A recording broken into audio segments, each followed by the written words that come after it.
Yes, sir, right there. Thank you very much. Really appreciate your time to give you my question. Most importantly, I want a future for my children and my grandchildren, and it's dependent upon the world's safety and the economy. And I've taken a lot of notes. All right, but the toughest thing I can see for a president to handle is how the president is going to implement a successful strategy with all the things that are going on between Ukraine, Russia, Iran, Gaza, Hezbollah, China, Taiwan. Okay, I'm a global account manager, responsible supply chain. I've worked with factories in China, Thailand, Taiwan, Vietnam, and now, Philippines. So it's like I'm extremely worried about the global supply chain and how we're going to fix getting along with everybody to make the global supply chain work and be peaceful so that our children and our grandchildren have a future.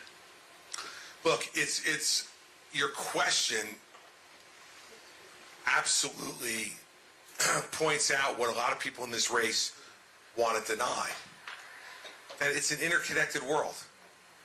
Like, look, I think if I took a poll here tonight and I said, are you for America first? Then almost everybody would raise their hand. Like, nobody's for, like, America third, right? Like, I go Netherlands 1, Belgium 2, America for a bronze medal, coming in comfortably in third place. Everyone's for America first. The question is, how do you get there?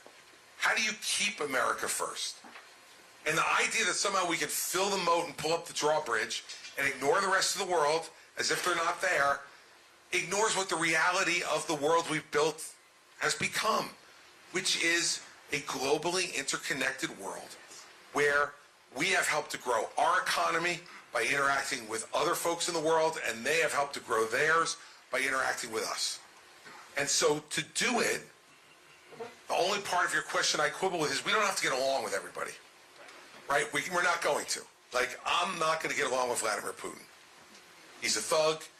He's a communist KGB agent. He ain't going to be my guy. We're not having dinner, all right?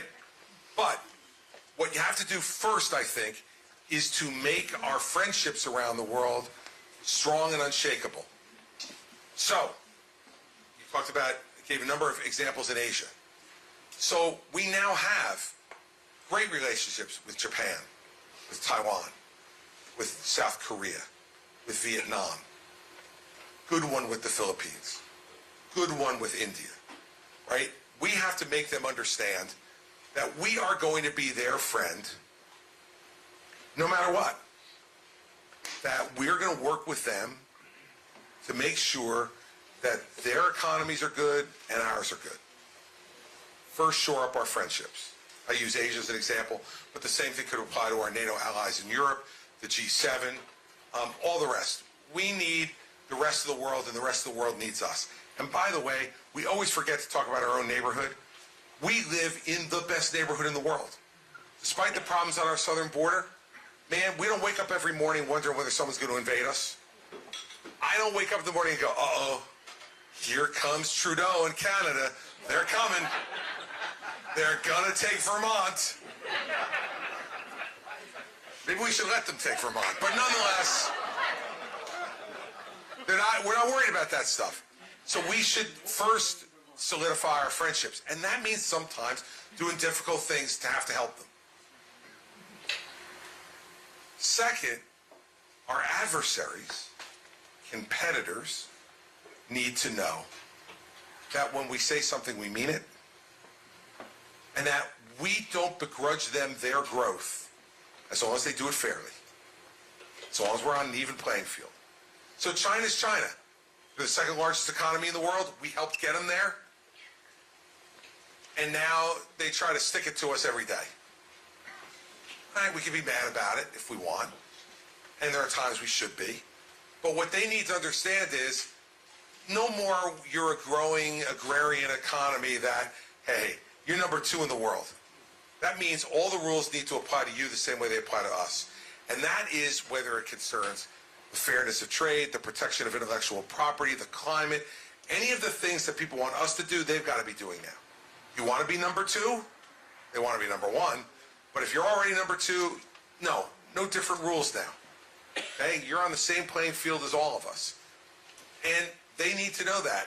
Our real enemies, and I would put China in there, Russia, Iran, North Korea, they need to understand that we're not going to allow them to affect global trade in a way that injures us or our allies.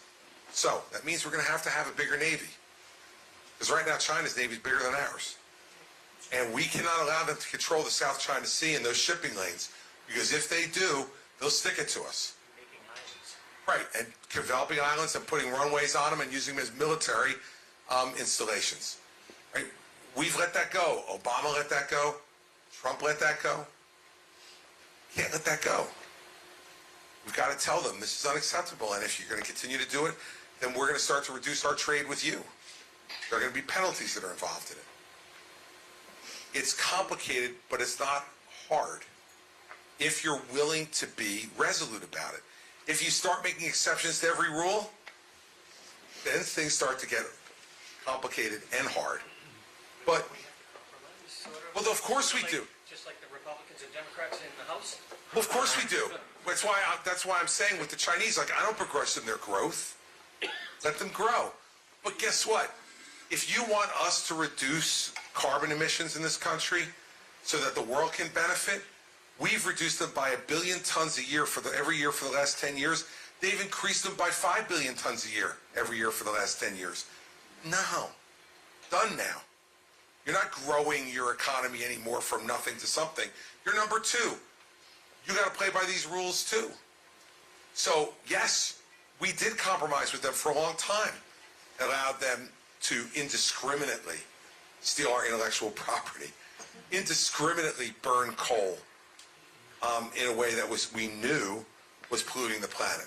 We said, okay, we had our moments in the 1800s when we were doing that. We're giving them their time now. So we've compromised a lot with them now. And we'll still have to make some compromises as we go along the way. But we can't compromise our principles on things. And that's the difference. So yeah, compromise on individual issues, sure. You're going to have to. But, individual principles, though, that undergird our capitalist system can't be compromised. And they need to know that. And by the way, they already do. And on the stuff they like about us, they imitate us.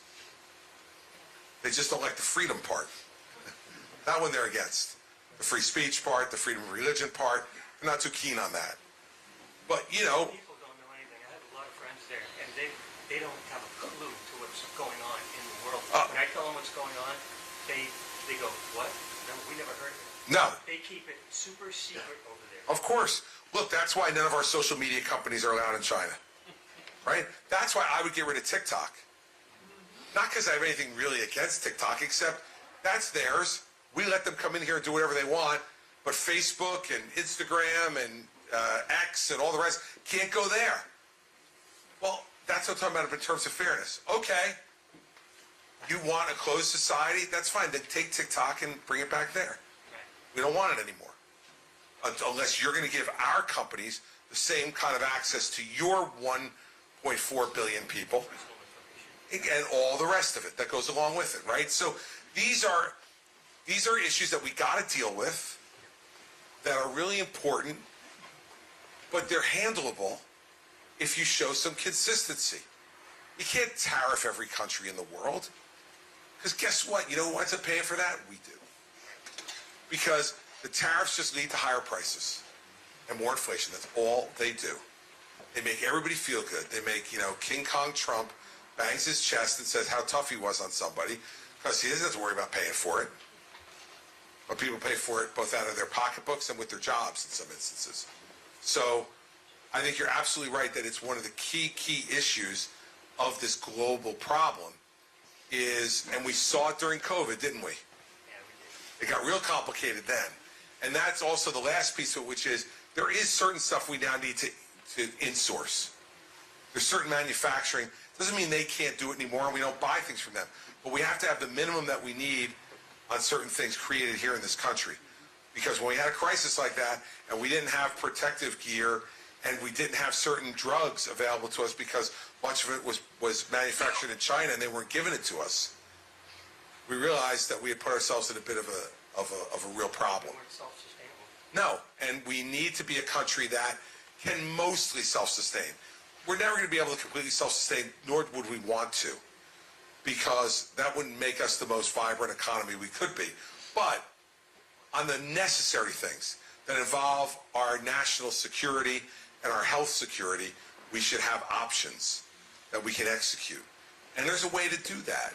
But you got to have a plan. And you got to be willing to execute the plan. And it's going to cost something. But I think our corporations in this country, after the COVID experience, are more than willing to invest in that if we give them the opportunity, because they realize how bad off they were when COVID hit.